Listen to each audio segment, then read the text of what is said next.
So we need to be completely honest about A'ja Wilson here, because these are some of the dumbest, conversations ever in sport is surrounding A'ja Wilson.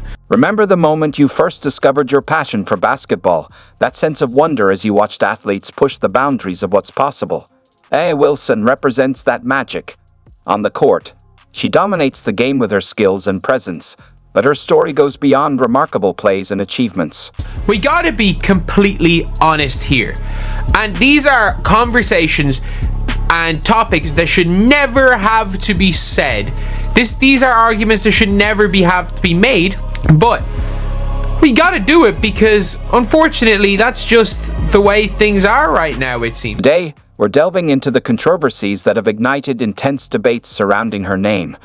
From daring comparisons to surprising statistics, these moments have questioned our perception of AA and the WNBA as a whole.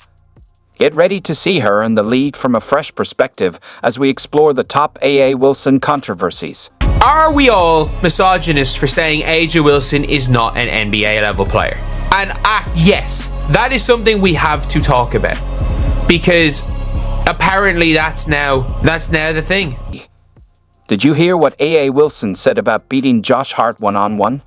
It's got everyone talking. A'ja boldly claimed she could take on the Knicks forward, sparking debates on whether she could actually pull it off. But hold on, are we overlooking something crucial? NBA players operate on a whole different physical level. They're bigger, stronger, and more explosive. It's not just about skill. It's the physical advantages that are hard to overcome. Here's a real-world example. Remember when Serena Williams, one of the greatest athletes ever, faced off against a male tennis player ranked 200th in the world? It didn't end well for her. She lost 6-1, 6-2 to a guy who was even smoking during breaks. And that's fine. That's fine. Like, Serena Williams is one of the most impactful tennis players of all time. Serena Williams, there's a reason why sports are split. And, it's fine to say that. This isn't meant to criticize Serena. It simply highlights the significant physical gap between men and women in professional sports. You might be thinking, but A'ja is different. And yes, she is incredible. But here's the thing. A'ja is an outstanding basketball player, yet the physical differences in basketball are even more pronounced than in tennis. NBA players have such a size and strength advantage. It's just a lot to overcome. I don't understand how this becomes a whole thing about, misogyny and all this stuff. If you want an insider's perspective, Kelsey Plum, A'ja's teammate and a WNBA star, was brutally honest about this. She stated that any NBA player would beat a WNBA player one-on-one. And that's coming from someone at the top of women's basketball. A lot of the time, the big separator is size. The big separator between NBA and college, as much as anything, is the size and athleticism. The real issue is that comparing A'ja Wilson to NBA players takes away from how incredible she is on her own. We don't need to claim she could beat NBA players to highlight her greatness. A'ja Wilson is already a basketball legend, period. Let's focus on that instead of getting caught up in these exaggerated comparisons. And it's such a dumb conversation to have because it takes away from the fact that A'ja Wilson is probably the best female basketball player in the world right now.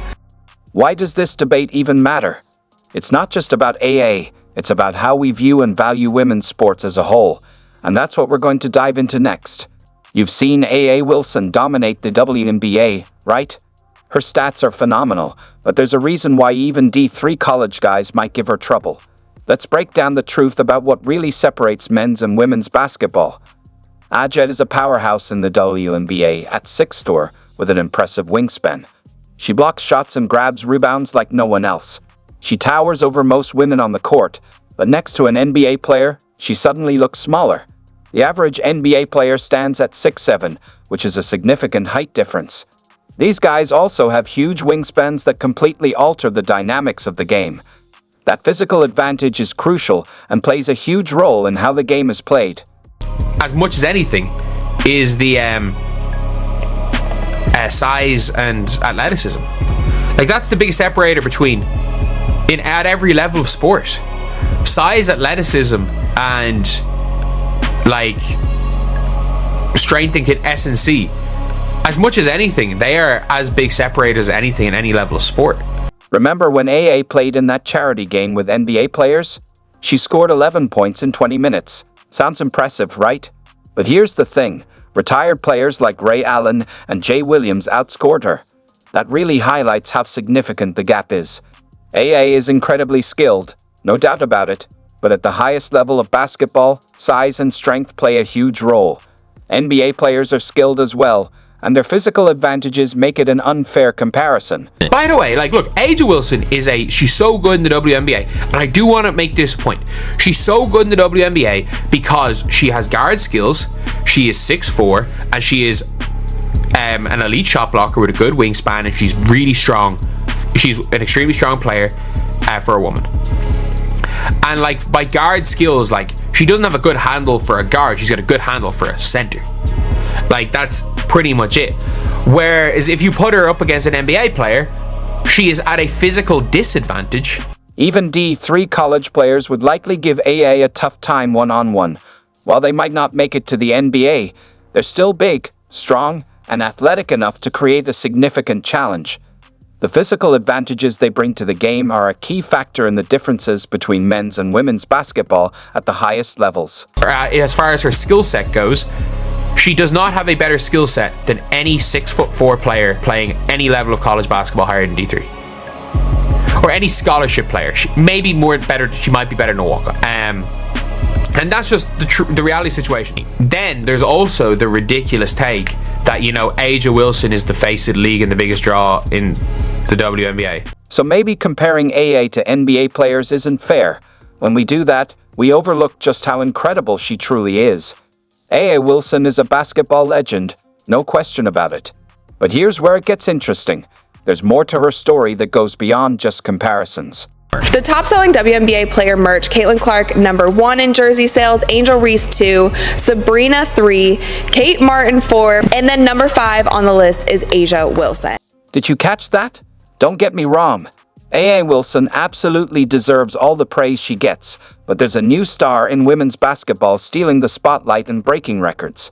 It's a moment that feels a lot like when Steph Curry became the face of the NBA. Even with LeBron dominating, the league's history might just be repeating itself. And trust me, you won't believe who's making waves this time. Enter Caitlin Clark. She hasn't even played a single WNBA game yet, but she's already shaking things up. The hype around her is undeniable. She's drawing in new fans, dominating headlines, and creating a buzz that extends far beyond basketball. When you compare Caitlin Clark's jersey sales to A'ja Wilson's, the numbers tell a story that's hard to ignore. So A'ja Wilson, one of her 1-of-1 cards sold on auction for $915. Sabrina, $2,000. Caitlin Clark, a 1-of-5 card, $12,000. 1-of-1, $13,000. Get this. There's a report saying Caitlin Clark is the favorite player in Nevada, A'ja's home state. It's kind of like when Kobe Bryant was more popular than Tim Duncan, even though Duncan was likely the better player. Popularity doesn't always align with who's the best. Sometimes it's about the excitement, the energy, and the connection fans feel. Something like $219,000 worth of cards were sold. You might be thinking, $216,000 worth of those in the WNBA. And you'd be right. But worth here's of those the cards twist. were just of Caitlin Being the Clark. best doesn't always mean being the most popular. I think trying to argue that she's the face of the league Just take a look at trading card is crazy. prices. This will blow your mind. Even though AA is a dominant force in the league, Caitlin Clark's rising popularity is reflected in how her trading cards are valued. WNBA. Showing just if you how guys much agree, hype subscribe. and We're trying to buzz have she's 40,050 subscribers by the end of the day. We're 7 off. Did you catch that? So, one of before A'ja the Wilson's WNBA trading season cards starts, recently sold for $915. When she was asked Impressive, about right? Caitlin Clark, well, stated, hold on tight. Caitlin Clark's cards Caitlin are Clark going for at is least only as popular as she is because of her race, with some even reaching the there's nothing that anyone else can do because $500. That's not it's just a nothing gap. to do with basically It's a whole that there's different nothing league she when could it do to comes be the most popular popularity. player in the W. The Then demand and explain to me why excitement surrounding her this are season, off the I'm not charts, going to lie, from showing start just to how finish much of of the an season, impact she's already making. the people that grew the most in Clip 15. popularity were Nafisa Collier Is A'ja Wilson jealous of Caitlin and Clark? Arike It's a Gamboa. fair question. A's a Explain to champion me both that. on and off the court. Maybe it's because and they're she just knows hoopers and people Caitlin's don't rise in hate. popularity Just is say, good for the yeah, she's been WNBA good, as a but whole. I'm better. But let's be honest. If you wanted to go it's only human fully to feel boastful, a little envious when someone new I comes think, in and especially and when you can back stealing it the up. spotlight. People like In fact, people when they're this isn't boastful the when they first can time back it AA up. has shown But what signs people of aren't tension liking about toward Asia Wilson Caitlin. is her whole goal this Last season has been to tear down she stirred up some controversy, and many believe it all stemmed from an underlying rivalry. Let's take a look at it. Picture this. Wilson, the WNBA's golden child, suddenly feels the ground shift beneath her. Why? Because Caitlin Clark, the new star on the rise, is stealing the spotlight, and AA's not too thrilled about it. So, what does AA do? She drops a bombshell, claiming Caitlin Clark is only popular because she's a white girl. Clip 16. What? Did she really just say that? The internet goes wild, fans are shocked, and media experts are scrambling to make sense of it. Wilson, the face of the WNBA, just brought up race, but why is she really concerned about Caitlin Clark's rise? Let's break it down. AA argues that Caitlin Clark's popularity isn't due to skill or performance. She says it's all about race. She claims that no other athlete, no matter how talented, will ever reach Clark's level of fame. But is that really true? Take Nafisa Collier, for example. She's not white, but she's gaining traction and growing in popularity. Fans are loving her, and she's doing it all without bringing race into the conversation. This raises some important questions about the intersection of race, fame, and the attention athletes receive. Clip 17. So, what's really going on here? It seems like AA might just be feeling jealous. Is she worried about losing her top spot, or is there more to it? Let's be real. Instead of downplaying her own achievements, imagine if AA Wilson said, Caitlin Clark is a fantastic rookie, but I'm still better. No one would take offense. In fact, people would probably respect it because it's all part of the competitive spirit in sports. But when race is brought into the conversation, it changes the dynamic and makes everyone uncomfortable. The focus shifts away from talent and performance, and suddenly, it's about something much bigger and more sensitive. It's a tricky situation that adds complexity to the rivalry.